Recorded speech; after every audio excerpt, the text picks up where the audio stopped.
बंकिम चंद्र चट्टोपाध्याय जी ने 7 नवंबर 1875 को वंदे मातरम की रचना उनकी सार्वजनिक हुई।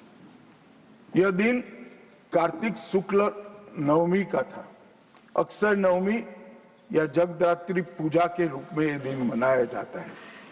और जब रचना की तब शुरू में कुछ लोगों को लगा कि एक उत्कृष्ट साहित्यिक कृति है, परंतु देखते देखते देखते वंदे मातरम का एक गीत देशभक्ति, त्याग और राष्ट्रीय चेतना का प्रतीक बन गया, जिसने हमारे आजादी के आंदोलन का रास्ता प्रशस्त किया। और कब वंदे मातरम की रचना हुई? वंदे मातरम की रचना की पृष्ठभूमि हम सब ने जरूर याद करनी चाहिए। उसकी पृष्ठभूमि में सदियों तक इस्लामिक आक्रमण को झेल कर इस देश की संस्कृति और इस देश का इतिहास झंझोड़ने का काम, शीर्ण वीर्ण करने का काम हुआ था। उसके बाद अंग्रेजों ने अपने शासन के काल में, भारत के गुलामी के काल में एक नई सभ्यता, एक नई संस्कृति हमें थोपने का प्रयास किया था।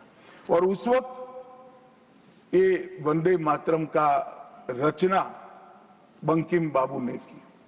और वो रचना के अंदर बहुत बारीकी से जो हमारी मूल सभ्यता थी, हमारा सांस्कृतिक राष्ट्रवाद था, देश को माता के रूप में कल्पना कर कर, देश की माता के रूप में जो कल्पना की, इसकी आराधना करने की हमारी परंपरा थी, उसको उन्होंने पुनः प्रस्तापित किया था। और इसीलिए ये गीत देखते देखते कोई प्रचार के बगैर, उस वक्त ना सोशल मीडिया था, ना प्रचार के कोई साधन थे, उल्टा जो सरकार थी वो तो उसको रोकना चाहती थी, प्रतिबंध लगाती थी।